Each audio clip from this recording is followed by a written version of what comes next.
Good times, everybody. My name, as usual, is Ibrahim Babatunde Anoba, and I am the managing editor at African Liberty. You are welcome to the usual monthly webinar, and this month we are talking about a kind of usual topic. Unfortunately, we still are in 2023 heavily discussing issues affecting gender rights, or conversations along that line. And officially, the topic is the future of gender rights advocacy in Africa. And today we are so honored to have two fantastic individuals who have lent voices to this topic for many years. And first among them is Dr. Primerose Z. Bimha. She is a postdoctoral fellow at Stellenbosch University. She is an international relations and gender studies scholar who has worked in academia, government, and think tank environments. Her research interests include diplomacy, democracy, business strategy, migration, management, and gender justice. Dr. Bimha has authored and co-authored many works, including the status of African women in foreign policy. Welcome, Dr. Bimha. Thank you. I'm glad to be here.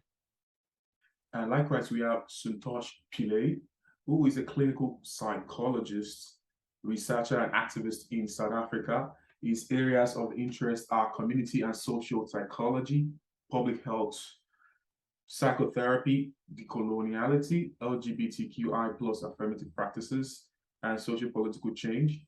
He is the co-founder of KZN, Mental Health Advocacy Group, and a council member of the Psychological Society of South Africa. Welcome, Pillay. Thank you, Ibrahim. You can refer to me as Suntosh. Thank you. Suntosh, thank you for that. So first off, we know that gender advocacy or gender conversation is not only about women issues or the right of women. It includes people that identify as what we can call, or what people have called, homosexuals as well. So we're going to primarily focus the conversation on those two ends: the right of women and the rights of people who identify as heterosexuals. And the first then will be to talk about the obvious political reality in Africa. I think till date, since 1960, we've only had about 11 African presidents that are female, mostly in the acting capacity. And I think right now we only probably have President Suluhu in Tanzania. I'm not sure. I think she's the only one. But the problem is that there isn't also any openly gay president in Africa. So those two things are actually a problem. So maybe we should start with you, Dr. Bimha. Shortly though, why do you think this is still the case? Why do we have only one female president on the continent and no individual who identify as homosexual or gay or lesbian? So I think the reasons are quite obvious. We have what we call, first of all, patriarchy, a system which has been sustained for many years in different contexts, where men assumed leadership positions, whether as traditional leaders, religious leaders, political leaders, business leaders, and so forth. So because most of them still occupy those spaces and support each other, they do have the capacity, for example, to actually campaign for political offices and to forge relations to be able to get to those spaces. Because to be honest, to become a president, you would know, particularly in the African context, you need those linkages. And also social cultural factors, for the most part, they still very lukewarm or even cold acceptance of women wanting to participate in politics. And also the threats to women participating in politics include gender-based violence, being ridiculed for wanting to enter male-dominated spaces. Those who enter those spaces, we see how most of them are harshly treated. So obviously there's a disincentive for women to enter into those spaces. And for the terms that I'm going to be using throughout the presentation, I will use the term non-conforming to identify people that are not, performing gender or their sexual orientation according to heterosexuality. By and large, on the continent, we have little acceptance of people who are non-conforming or counter-normative. So if they can't even at this stage be who they are in workspaces, in schools, in universities and whatnot, it means that they don't have the social privileges that heterosexual people have to actually be able to campaign as who they are. So we might have those people in political positions, but they perhaps prefer to be closeted when they're in those positions. And then we may have those who advocate for the rights of people that are LGBTIQ, but we see that oftentimes the voices are drowned because politics, even democracy itself, relies on majorities, and the majorities are still sidelining those identities. That's very touching, to say the least. And I like your correction on the lexicon we're trying to use, the non-conformity. So, Suntosh, you've written a lot about the rights of people that Bimha is referring to, or what some people may call gay and lesbian and whatnot, and how they are being not accommodated as normal Africans to contest elections, to be part of the public conversation. Why do you think this is still the case, Suntosh? Thanks, Ibrahim, and happy to be part of this conversation. And I echo the sentiments by Primrose as well. I think really, really important points to start off this conversation with. I think let me just start with, I suppose, a little bit of a correction, I would say, which is that we shouldn't conflate sexual orientation and gender. Those are two different but interrelated concepts. So I think I was a bit surprised when I heard your introductory question, because when we speak about gender, we're often talking about how people construct their identity in terms of masculinity or femininity. And it's often linked to biological sex, which is whether you're born as male or female, or I suppose to say it more correctly, whether you're assigned male or female at birth, because a doctor decides whether you're male or female and tells your parents when you're born. And as you grow up, your gender might change. So your gender might not match the body that you were born with, and it might not match the sex that you were assigned at birth by the doctor. And that's where gender identity or gender expression can become quite different from the body that you're born in. But sex and gender are then different from sexual orientation, which is whether you are lesbian or gay or bisexual. And there are many other sexual orientations, but for the purposes of this conversation, we can stick with those three for now. So I think the question of whether there are any gay or homosexual presidents is a very different question from the question of gender rights in Africa, because that's a question of sexual orientation, and it's not necessarily a question of gender. So I think the first point we need to make a little bit more clearly, and this is a common confusion that happens in lots of spaces, is we need to conceptually be able to differentiate between sex assigned at birth, our gender identity and expression, and our sexual orientation, because those are three different concepts, and they are interrelated, but they are distinct. And so the question of a gay president for me is a completely different conversation, unrelated to gender. The question of a female president or a woman president might be a little bit more closely related to issues of gender. So I think we've got to really ask ourselves as a starting point, whether as a continent or different countries, whether we're even able to wrap our head around some of these concepts to even have the conversation in a meaningful way to begin with. Because I think what this speaks to is actually the fact that we do kind of throw it all into this one big pot. And someone, for example, who is gender non-conforming might not necessarily be gay or lesbian at all. Gender non-conformity is unrelated to sexual orientation, which might be unrelated to the sex assigned at birth. And if we can kind of wrap our head around these kinds of issues first, I think we'd be able to have a more meaningful conversation. And so I think the point I want to make is that we need to actually have a more expansive definition of gender. And I think many people, for example, when they see gender, they often assume that gender is synonymous with women. That if we're talking about gender rights, we're talking about advancing women's rights. So while woman might be one aspect of gender. Gender refers to everyone. It refers to men, to women. It refers to notions of masculinity and femininity. It refers to transgender people, to gender non-conforming people, to gender diverse people. And so when we think about gender, the very first question I would ask is, well, who are we exactly are we talking about? Are we having a fully inclusive conversation? Or when we say gender, are we actually thinking only about one or two specific groups? So those are some of my introductory comments, Ibrahim. Awesome. You know, it's so fascinating to have both of you try to not only disambiguate this very loaded term gender and sexuality in Africa, but also to let us know that these things are, sex is not the same thing as sexuality, and sexuality is not the same thing as gender.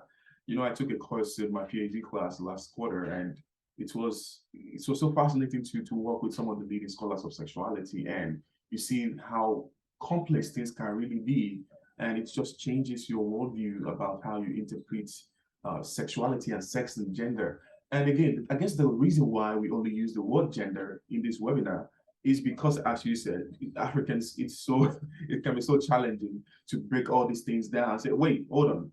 When we're talking about the right of women in politics is different from the right of non-conforming sexual people. So again, just trying to bring these conversations together and then break them down into pieces in this conversation. That's the purpose here. Before we proceed, though, I would like to encourage anyone who wants to join in on the conversation to raise your hand. And you know how it goes. So once you raise your hand, be ready to have your video on, then I'll bring you on to the panel and you ask your questions or give your comments within 30 seconds. Then we have the panelists respond. So if you're ready to do that, kindly raise your hand. So in the interim, my other question would be then, let's fixate on gender right now. We're talking about the right of women and yeah, primarily the right of women before we go to other aspects of sexuality and gender.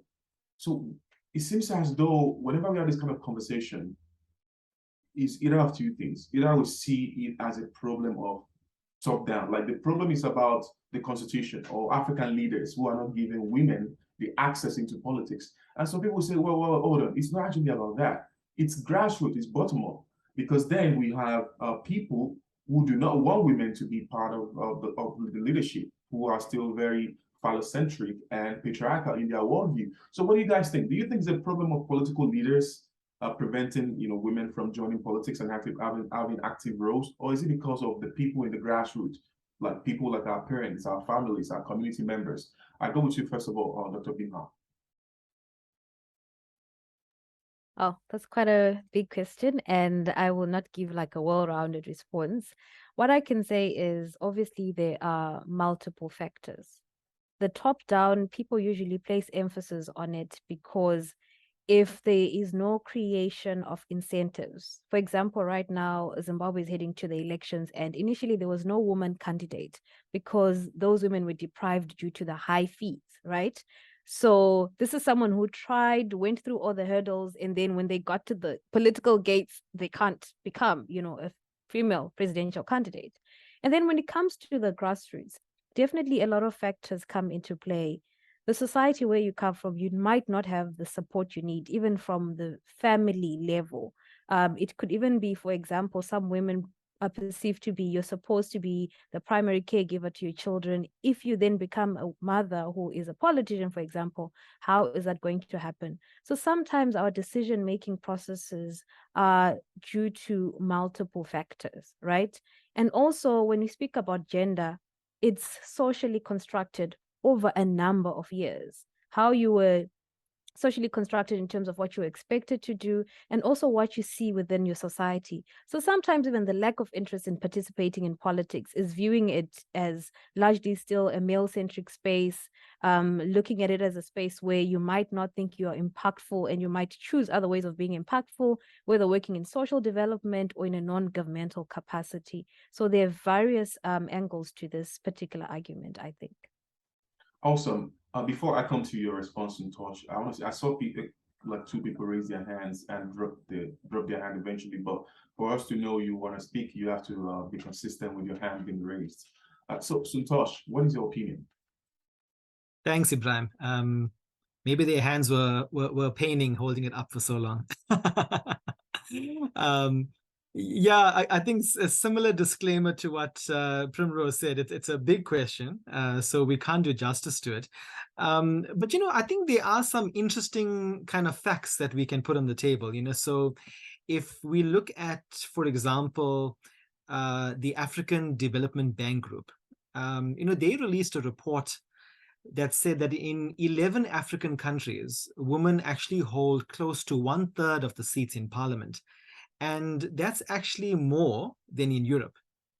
But on the other hand, the other statistics in the report show that African women work 50% longer hours than men. And the pay gap between men and women is actually very wide. So, I think I just quoted those few stats just to show that there are kind of paradoxes and almost ironies and inconsistencies if we look throughout Africa. And I suppose, the famous phrase, Africa is not a country. So when we talk about gender in Africa, it's such a difficult conversation to have, because the first question anyone should ask is, well, which African country? Because, in our 54 countries, life is very, very different for women, for transgender people, for gender non-conforming people, for men, for girl children, for boys, depending on the country that you're in. And even within a specific country, there are vast differences. If I take my home country of South Africa, I mean, we unfortunately are the most unequal country in the world, according to the Gini coefficient. So life for women in South Africa are very different depending on the kind of city or town you live in. And even just simply describing the rights and the life of women in one specific country can be so incredibly difficult. And so, the question you asked about, is it problems at the top or at the bottom? I suppose we can use two metaphors for this. We can say that there's a problem of a sticky floor and a glass ceiling. So the sticky floor is where things are holding you down, like a sticky floor. And you're struggling to move up. And so we can think of all the barriers at the grassroots level that hold women down.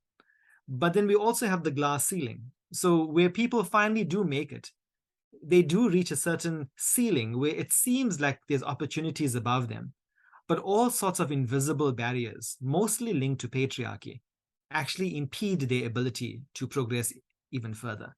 So I suppose there are those problems at the bottom and there are those problems at the top. And there's problems all around us. So it's kind of multi-systemic, I suppose. It's micro and it's macro. And I think rather than feeling hopeless, it becomes almost an exciting challenge for all of us who want to make a difference in this area, because there's multiple entry points to actually change the status quo. Because no one intervention or no one person or no one policy can change everything. Right. But there's multiple ways in which we can actually make a difference. Yeah, that's so spot on. So we have an hand raised before I bring. So Bruno, be ready to come on the panel. Bruno Oye Umwa Ankwe. So the thing is, so this is a very open webinar. So we do have people from different backgrounds, people different worldviews. So just a heads up in terms of the kind of questions people might ask. It's an open conversation. So Bruno, I just invited you to the floor. Please, once you join the floor, you can ask your question. Let me do that one more time. And we also have a written question from Kwazinkosi Sibanda. We're going to come to that in a bit. Okay, Bruno, do you have please have your video and audio on. Or if you do not have a strong network, you can just ask via audio. Please go ahead. You are muted, Bruno.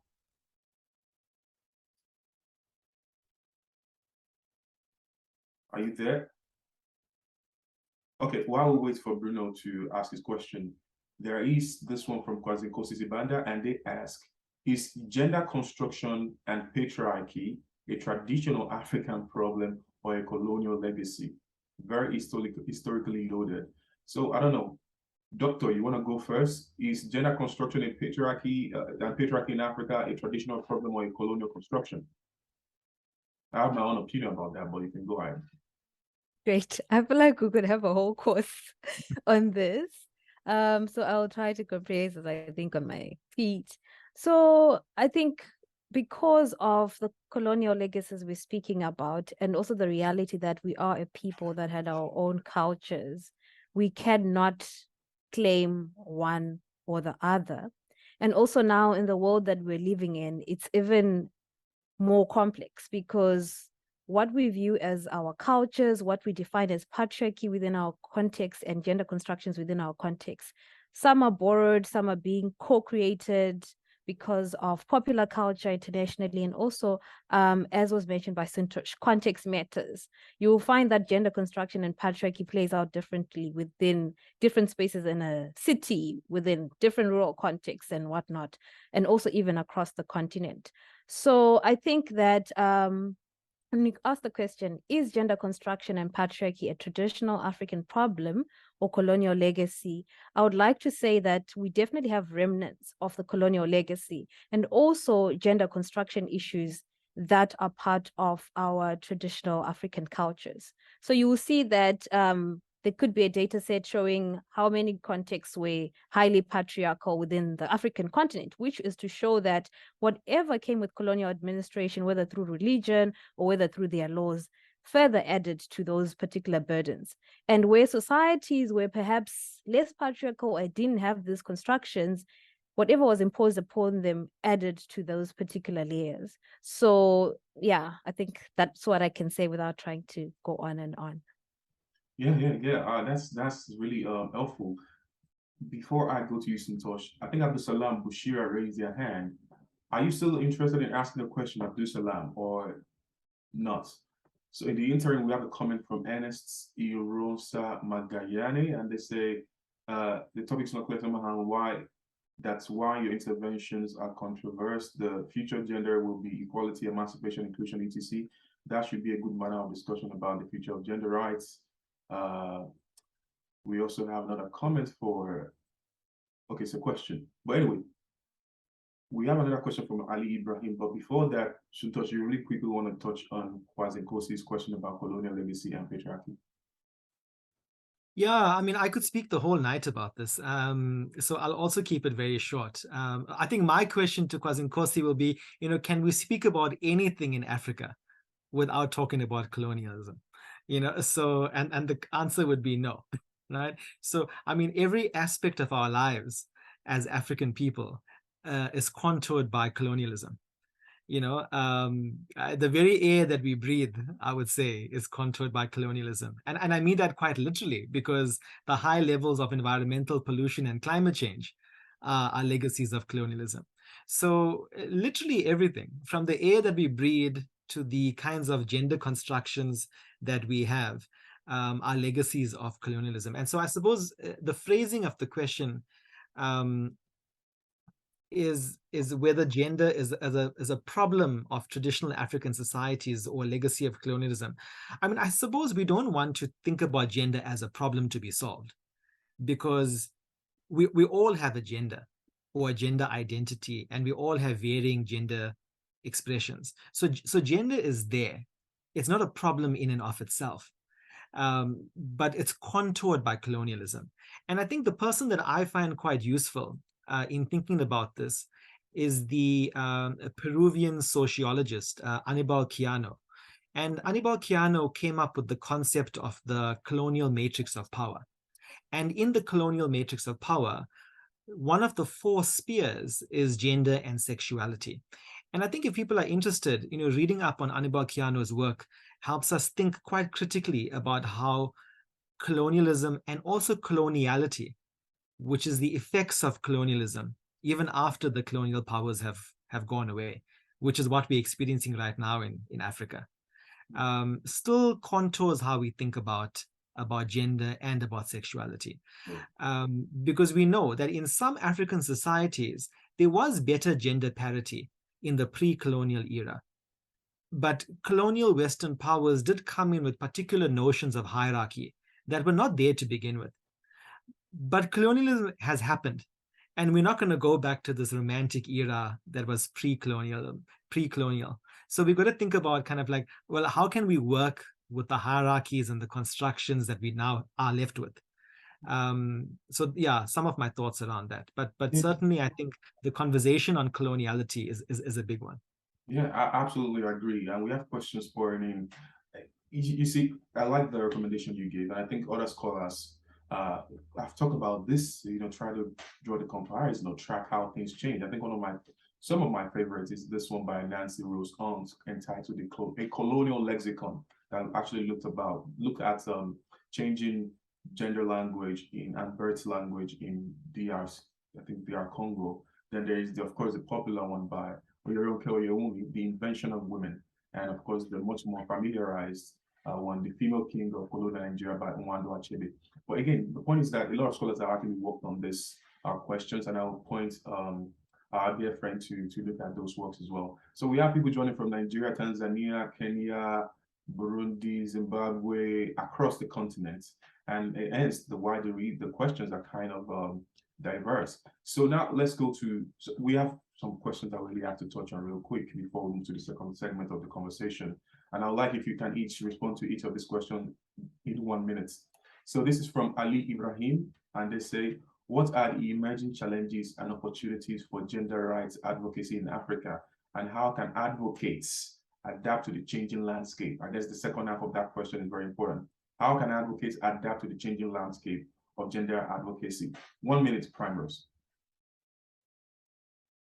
All right, great. I think that one of the key emerging challenges, as you have seen right now, there's been a wave of countries trying to re-emphasize that they will be criminalizing members of the LGBT community, for example, if they are found out to be, not heterosexual and whatnot, because by and large, gender rights advocacy has mostly been about what are women's rights and how to achieve gender justice in terms of what is claimed to what as men have been getting as privileges and giving that to women socially, economically, or politically. And another challenge, obviously, is people have been asking what happens where, for example, there's boy child or men's challenges that have been sidelined because of the overemphasis on women. So I think those are some of the emerging challenges, because we are seeing the ramifications of over-focusing on what has been defined, for example, as the aims and mission to eliminate forms of violence and discrimination against women only.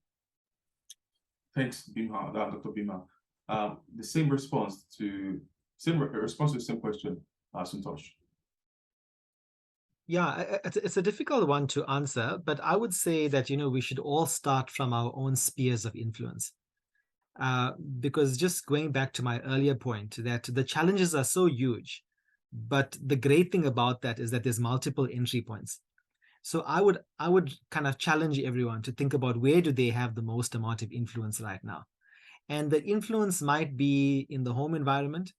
It might be in the workplace. It might be at a policy level. It might be at a research and academic level. It might be at a grassroots community-based level. So I think, we should, it sounds like a cliche, but we should all just do our little bit in our little spaces, because if everyone does their little bit, it all comes together and makes a big difference. Because I think sometimes, especially in Africa, because of the kinds of politicians we've had, we often think that one person is going to come and save all of us. These kind of big, strong men that are going to be the presidents that revolutionize the country, the men that are going to promise women better rights and better parity. So I think we have to figure out where is the best place in my context, within my sphere of influence, that I can make a difference. And that might be completely different for everyone here. So all 50 people in this webinar might have a different response to that. Where is the place that I can make the maximum impact right now? Fantastic. So I know of course, we speak English. South Africa, Zimbabwe, Nigeria, we are, so-called Anglophone countries. But I know we do have folks from Senegal, Zimbabwe, just part Tendeng from Senegal. There are individuals like Antonio from Mozambique. I would love to hear what you have to say. Aminu Kamara, what are the questions that are pertinent in your country? Are these questions the same thing as we've been asking, or are there specific questions in Francophone and so-called Lusophone Africa? I'll be glad to have our panelists answer any of those questions. So let's go to another question. This one is by an anonymous attendee. why and how are gender and sexuality different according to Mr. Nova? Okay, well, I'm not going to answer that. I'll have panelists answer that. I think Santosh already touched on that briefly when we started. So maybe Dr. Bimha, you want to briefly, maybe in 30 seconds, give us a download of why gender and sexuality are different in Africa. These I think we want to know. Dr. Bimha, are you there? Okay, great. Yes. So gender primarily has already been described. We often link it to assigned sex, right? The child that was born and we deemed girl or deemed boy, we expect them to grow up to become what is socially constructed within any context as a woman or a man. And acting and doing duties or whatever in that context is deemed as linked to that particular identity. Also, we do have trans people, right? Trans woman would be someone who was initially socially expected to be a man, but then they identify as a woman. So obviously, trans man is also someone who was socially perceived and expected to be participating in society as a woman, but then they identify as a man. Now, when you go to sexuality, it's broad. It encompasses people's feelings, how people behave, and also who they are attracted to. So sexual orientation is also part of that. And oftentimes, sexuality has been framed by dominant social constructions. So people that we say are straight or heterosexual, it's because that has been the dominant. So when someone doesn't participate in terms of expressing their sexuality that way, we then go to say, okay, are they then homosexual, identifying as attracted to people of the same sex because of the binary sex that has been created in the world? Or if they identify as someone who's attracted to people that are either male or female, and then they say that they're bisexual. But then again, as was mentioned, sexuality is about feelings, attractions, and behaviors, and there's a wide range. Some people will say they're asexual, like they don't identify with that, right? Some people will have other means of identifying themselves. So what I can say that sexuality is linked to sex and gender because of our over-reliance on heterosexual framing. Then that's where we derive all the other definitions. I hope that didn't cause further confusion too. It's anonymous. Yeah. Well, I hope the anonymous is satisfied. So Sisi Rejoice Vumburai asked a question. Santosh, please help answer this. They say, what can we do to liberate Africans from coloniality? I guess specifically from the ravages of colonial languages and structures as it affects gender, particularly. I don't know. Hey, I mean, aren't we grappling with this question like since the 1960s when African countries started being formally liberated from colonial power? But I think coloniality by definition is an endurance of colonial ways of thinking, feeling, being, behaving, all of those things. So, I think what can we do to liberate Africans? I think the first thing is to recognize that so much of our life is actually contoured by coloniality. I mean, examples of this might be the kinds of cultural products that we consume. For example, Hollywood movies, and the kinds of sitcoms and series that we watch on Netflix, for example. The proliferation of skin lightening products across many parts of the continent. There's very few skin darkening products, and why is that? And the fact that even you guys are laughing says that idea seems silly, right? But why are we trying to lighten our skin and not darken our skin? These are all, enduring effects of coloniality. The fact that so many African countries actually deliberately reinforce colonial era laws and in fact are strengthening them. And the obvious example is President Yoweri Museveni from Uganda. I mean, of all African presidents, he stands on the top of the list of people who seem to love coloniality and certainly does not want to liberate himself or his country at all from coloniality. The Anti-Homosexuality Act that was passed a few months ago is one of the most sickening and regressive pieces of legislation on the African continent. So Ugandans, for example, unfortunately, are being led by someone who is hell-bent on ensuring that colonial legacy lives on strongly. and is reinforced by an African leader. So, the struggle is unfortunately very real and ongoing. And I'm not very optimistic about certain countries, but I think in many other ways, we are making good progress.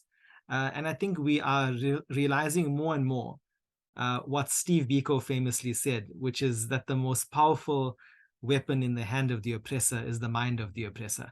And if we want to truly liberate ourselves from coloniality, it needs to start at a psychological level.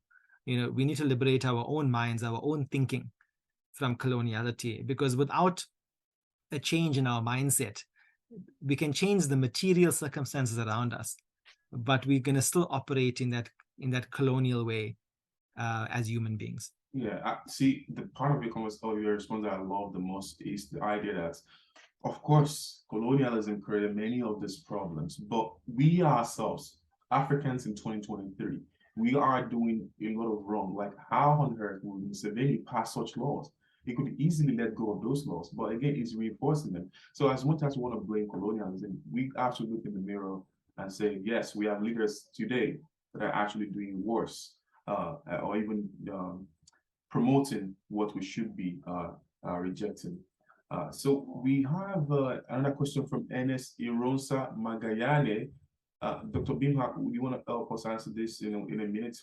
And they ask, what could you say about the impact of cultural, political, and economic aspects to the future of gender rights in Africa, especially? I'm hoping you can extend to 10 minutes. Not 10 minutes, but probably 2. All right, great. So when it comes to the impact of culture, political, and economic aspects to the future of gender rights in Africa specifically, I think, once again, this is very broad. So I'll try and give some examples. So when you look at culture, right, it regulates how we behave, how we organize, and how we relate with each other at family level, with friends, at community level, and whatnot. So for example, with the introduction of civil marriages in some countries, I think Ivory Coast, Cote d'Ivoire is one example where the government said the only legal form of marriage would be civil marriages, right?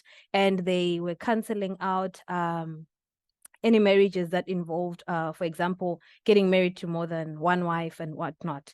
But you see that socially, many people engage in customary marriages. Many people engage in payment of bride price, even though on paper, legally, it says that this country will no longer practice this.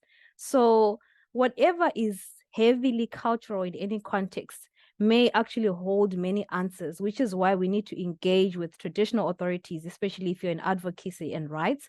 You need to engage with communities and find ways in which you can incorporate what we think are progressive gender rights and what is traditional. So what, for example, the legal framework sought to do was to say anyone in a customary marriage can seek assistance from the courts in the instance that they experience gender-based violence, in the instance that they think a spouse is not allowing them to make their own decisions in terms of where they want to work, reproductive choices, and whatnot.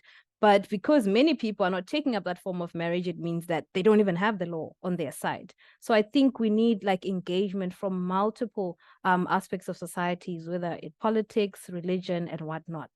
And then I think when it comes to the economic, we need to continue to push aggressively because by and large, we see that gender is a major issue of concern.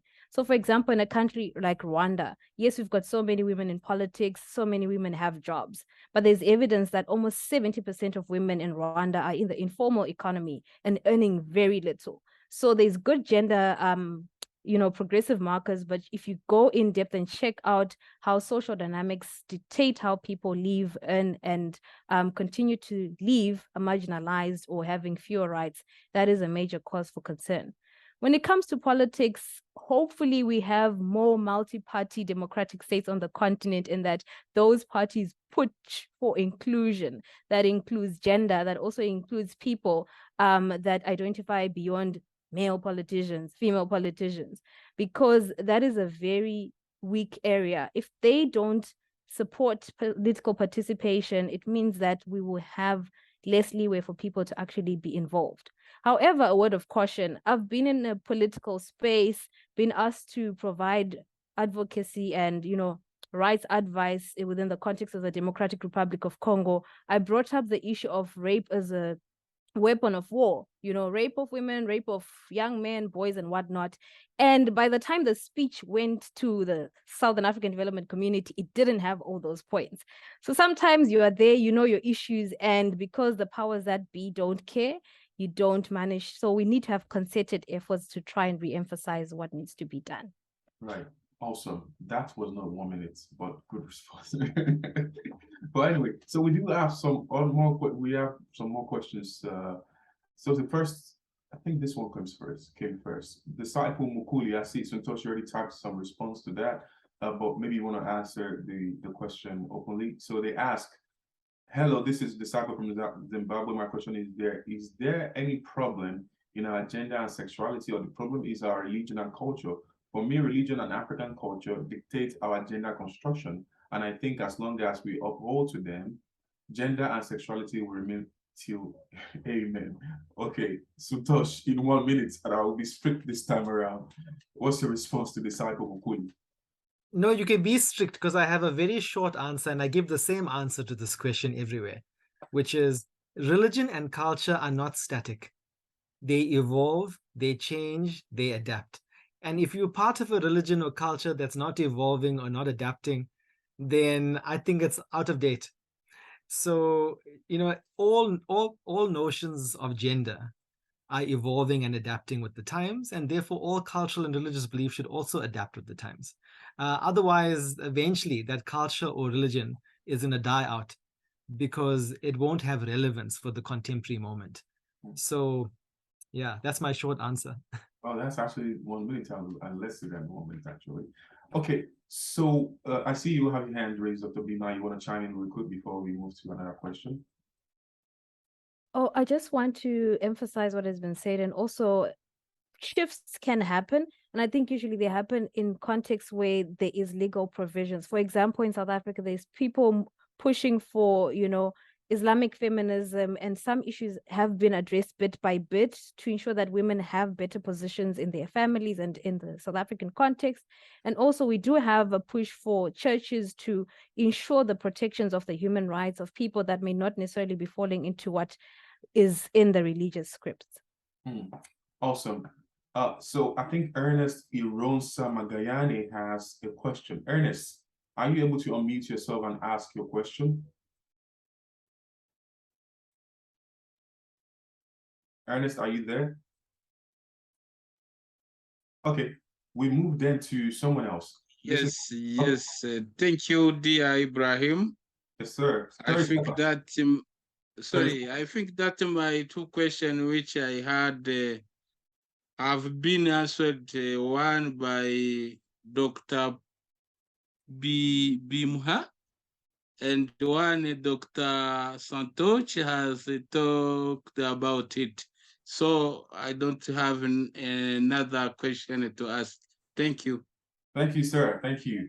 Okay, now we go to Abdul Halim Ishaklingim, and they ask, we seem to be overly sensitive to colonialist tendencies and their manifestations. However, whenever issues relating to what you call non-conformity in sexual orientation, for example, comes up, we speak of it as though an inherently organic African right and freedom issue, when in fact, it is largely driven by Western imperialist tendencies, which is even coming up these days as blatant imposition. Why is that?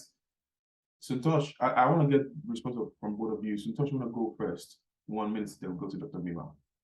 Yeah, if I'm understanding the question correctly, the question seems to suggest that the move towards more progressive notions of gender and sexuality, for example, the rights of LGBTQ plus people, seem to be a Western imposition, if I'm understanding the question correctly.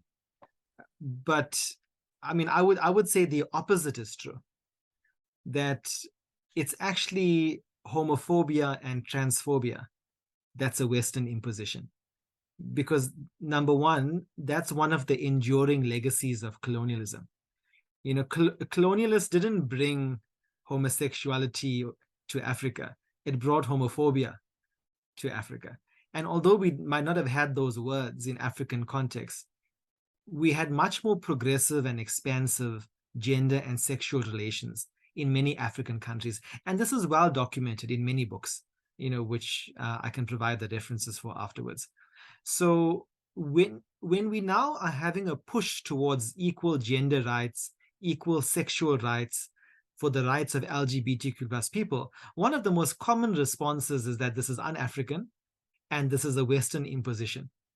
And that argument is nonsense, because there's no historical, sociological, or anthropological evidence for that.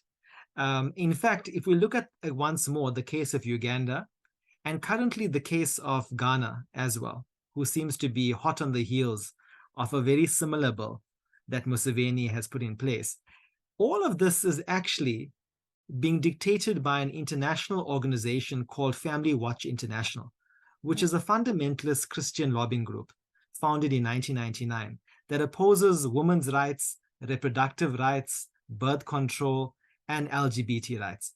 They are behind a lot of the funding and a lot of the lobbying behind these bills. They're certainly behind the Uganda bill. So in fact, the Western influence is currently quite active, but in the other direction, to promote homophobia, biphobia, and transphobia on this continent. Yeah, I mean, I think that's a definition of what we call hypocrisy. Anyway, so we have, okay, Ademi Sulaiman asks, is there any country having a gender equality act? If you think your country has one, please drop the comments. But we go to questions, more questions. Okay, I think it's Rejoice Mbumbura just saying, I believe we should continue advocating towards coloniality. Okay, that's fine. Then Kamoluddin Oluwa Belumi Arasi, they ask, what role can international organizations play in supporting gender rights advocacy in Africa? And how can we build stronger partnerships between local and international organizations working on gender rights in Africa? Doctor, you want to help answer that, please? Awesome, great. Again, these are very broad questions because, we keep broadening to say Africa and whatnot. So international organizations, we all know they come with their cons. The UN Women, your World Bank, just to name a few. They have some projects which are very exemplary and helpful, and they claim to build partnerships with various community organizations and government ministries. But of course, they don't have access to the real lived experiences and some core issues that we need to address. And in particular, for example, dynamics that cause issues such as gender-based violence.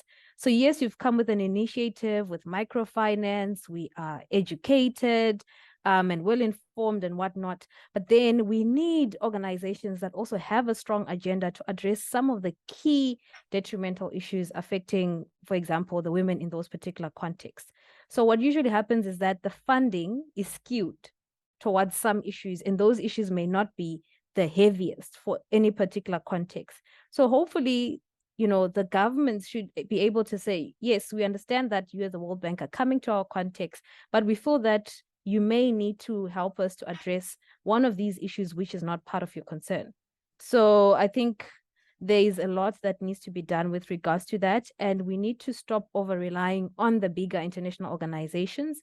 International organizations are usually good at facilitation and crafting international agenda, but domestication, like I think Suntosh said, we need a lot of grassroots level efforts, people within their pockets of communities doing the work. And hopefully funding coming from local businesses as well as government. I totally support that. Sometimes these conversations, not even sometimes, this conversation needs to be driven by Africans locally. We need to be part of the conversation, civil rights, civil societies, even students on campuses. So we don't need to wait for any international player to tell us how to respect women or gender non-conforming people in our community. So we have this other question from anonymous attendee. I think it's quite long. Anonymous attendee, it would be nice if you could announce yourself so we know who you are, but it's fine. So they ask, don't you think some trans laws are actually disadvantageous? Take, for example, children thinking they can identify with a gender different from their biological gender. They are not even matured yet and getting some parents arrested because they do not agree to this change.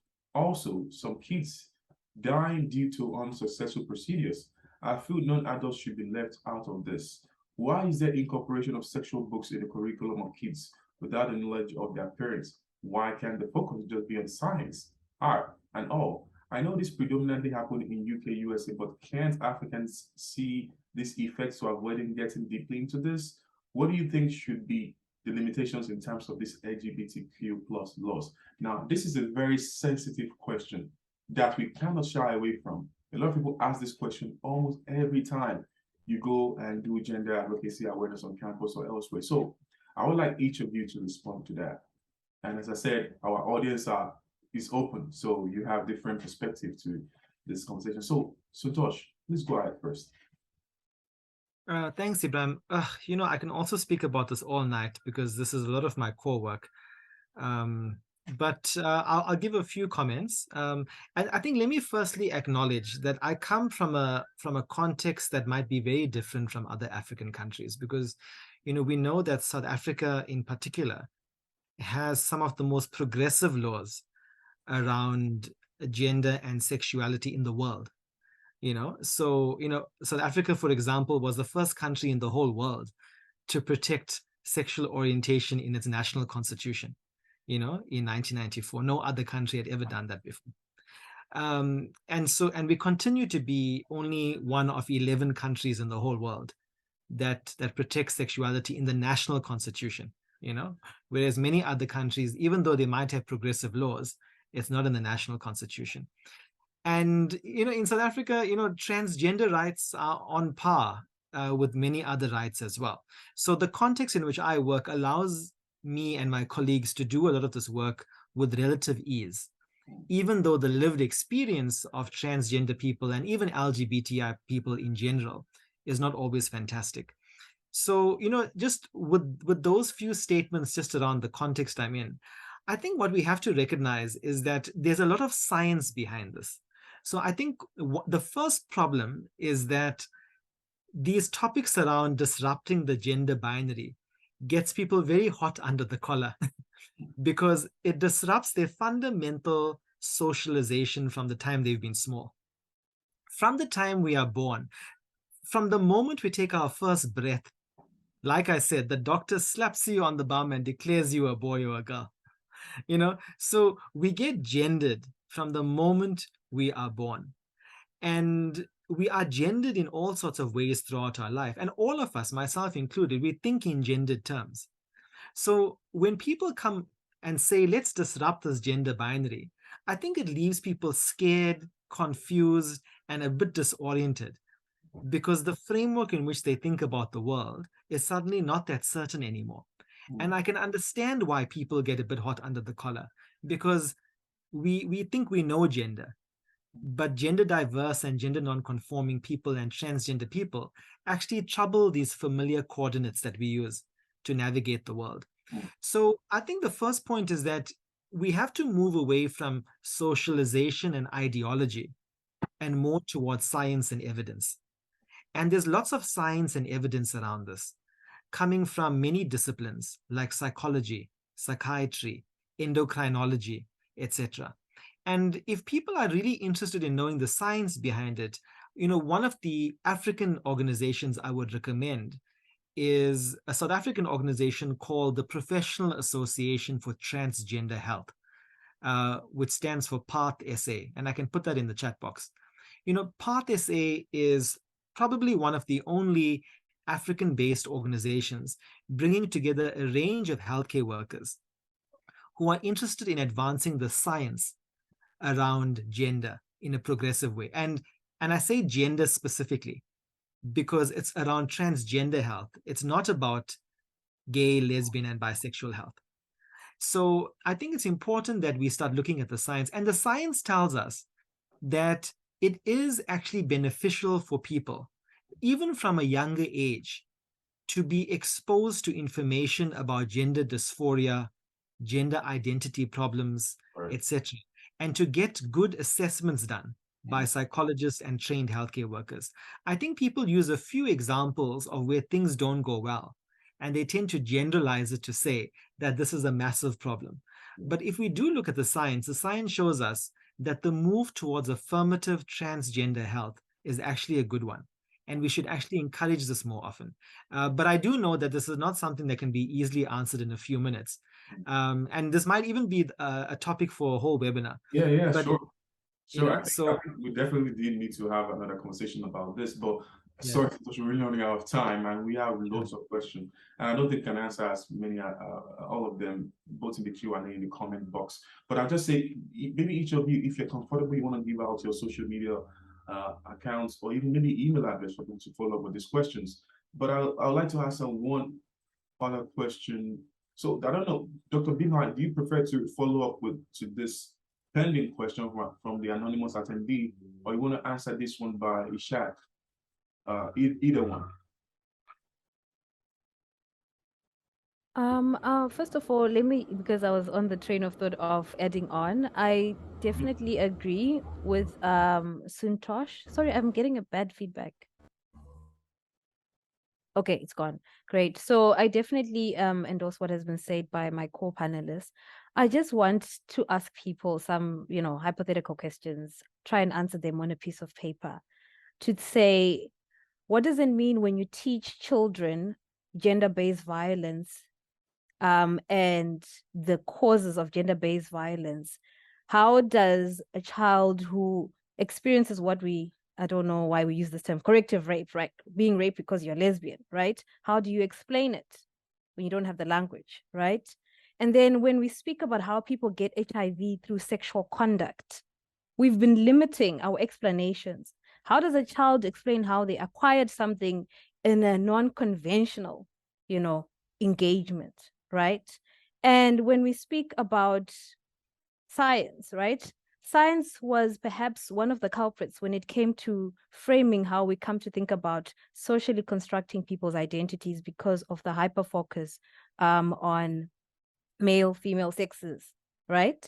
And what we need to understand is that we do have stakeholders that can engage with ministries of education and educators on how best to go about this.